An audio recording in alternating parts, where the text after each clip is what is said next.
बिस्मिल्लाहिर्रहमानिर्रहीम। अस्सलाम वालेकुम।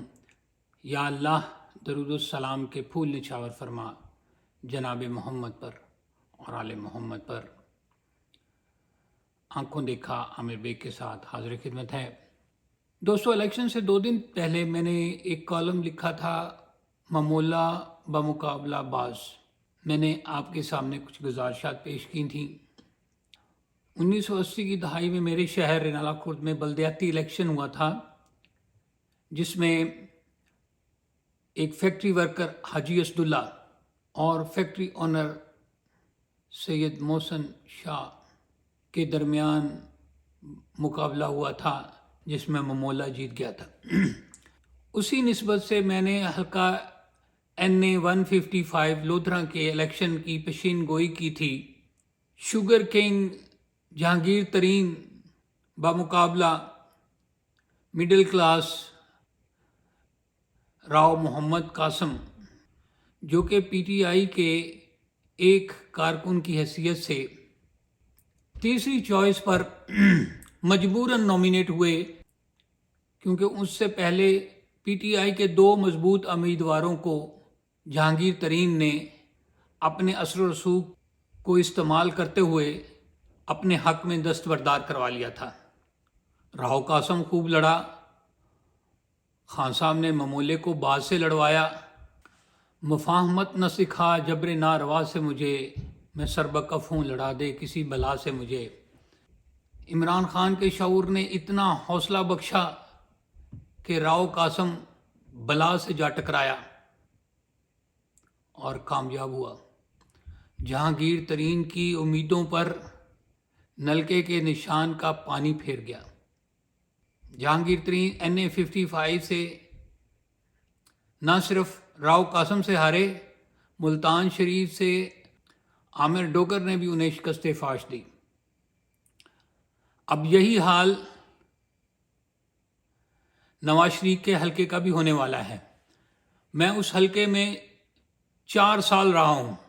1 साल मैंने गंगा राम हॉस्पिटल में काम किया है, जहाँ पर यास्मीन राशिद मेरी कुलीग थी। यास्मीन राशिद गंगा राम अस्पताल से प्रोफेसर ऑफ गायनी के ओहदे से रिटायर्ड हुई हैं। लगभग 40 साल उस इदारे में सर्व किया है। हमें एक कसीर तादाद बच्चे उन्हीं के हाथों से जन्म लिए हैं। 70+ की उम्र में भी वो गलियों गलियों जाकर वोट मांगती रही हैं। दाता साहब की बैक साइड पर मेरा कॉलेज था, जो आजकल यूनिवर्सिटी है। उसके साथ में ज़िला कचहरी, साथ में गवर्नमेंट कॉलेज लाहौर, नासिर बाग, इस्लामिया सिविल लाइन कॉलेज, जो कि जमीयत का गढ़ था। फॉर्म 47 में जमात इस्लामी का भी एक उम्मीदवार था, जिसको 0 वोट पड़े हैं। ये मुमकिन नहीं है। फॉर्म 45 के मुताबिक जमात इस्लामी के उम्मीदवार को 1800 के करीब वोट पड़े हैं। जब कच्चा चट्ठा खुलेगा तो अय्या होगा कि नवाज शरीफ भी इस हलके से हार चुके हैं। इसीलिए वो वजारत उज़्मा की दौड़ से बाहर हो गए हैं कि इस दफ़ा भी जलील होकर बाहर निकलेंगे अगर वो प्राइम मिनिस्टर के लिए नॉमिनेट होते हैं। और अगर वो प्राइम मिनिस्टर बन भी जाते हैं, अगर वो वज़ीर आज़म बन भी जाते हैं, तो सबका फोकस इस हलके की काउंटिंग पर होगा। अब आते हैं मुमकिनात की तरफ। मुमकिन है शहबाज शरीफ वज़ीर आज़म बन जाएं और ज़रदारी सदारत का मनसब संभाल लें। तो क्या ये हुकूमत चल पाएगी? मेरे ख्याल में ये मुमकिन ही नहीं है। जो इकोनॉमिकल सिचुएशन आजकल चल रही है, जब इमरान खान छोड़कर गए थे तो डॉलर और तेल की कीमतें 150-180 के लगभग थीं। अब आप अंदाज़ा कर लें कि वो कहाँ पर पहुँची हैं। गरीब के पास खाने को आटा नहीं है, घी उसकी पहुँच से दूर कर दिया गया है। دوسری جانب اگر خان صاحب کو دیکھیں تو ان کے پاس نمبر پورے ہیں. اگر وہ پرویز الہی جو کہ پنجاب کا سب سے بڑا ڈاکو تھا اس سے ہاتھ جوڑی کر سکتے ہیں اور اس کو راہ راست پر لا سکتے ہیں. 76 سال کا بندہ جیل میں عمران خان کی وجہ سے پڑا ہے اور ثابت قدم ہے، تو کیا وہ سندھ کے سب سے بڑے ڈاکو کے ساتھ ہاتھ نہیں ملا سکتے؟ اس طرح سے چاروں صوبوں اور وفاق میں پی ٹی آئی اور ان کے اتحادیوں کی حکومت وجود میں آ سکتی ہے.